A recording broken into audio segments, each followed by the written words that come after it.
How to set up Instagram shopping.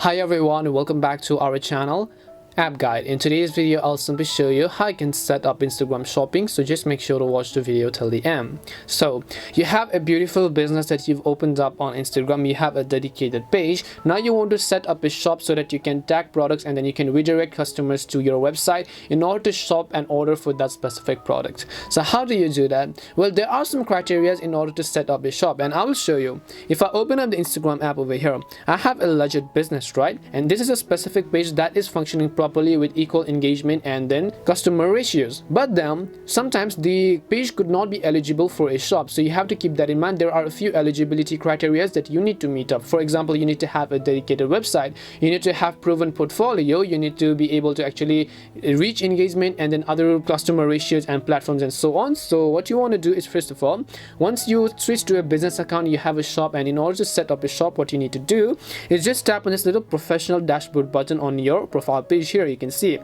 Once you tap on the professional dashboard, now you get the professional dashboard if you're on business or professional account only, so you might not be able to see in other platforms.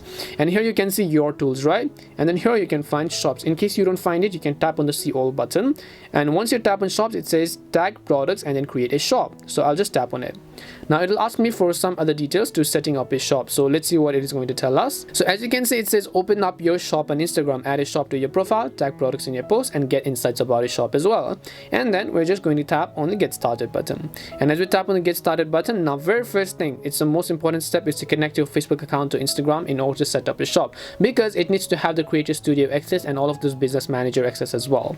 So just tap on the connect Facebook account button. It will connect to my Facebook account, which I also have the access to that specific page over here. And as you do that, you can connect a business manager account, your business email address, and once you've done that, you should be able to link your website and so on in order to successfully set up a shop. And once you've set up a shop, you will be able to successfully tag products and then add products to your Instagram profile. And that's all it takes to set up an Instagram shop. We hope the video was really helpful, and if it did help you, then make sure to leave a like and subscribe to our channel. If you have got any more questions, then feel free to leave them down. Thank you very much for watching, and see you soon in our next video.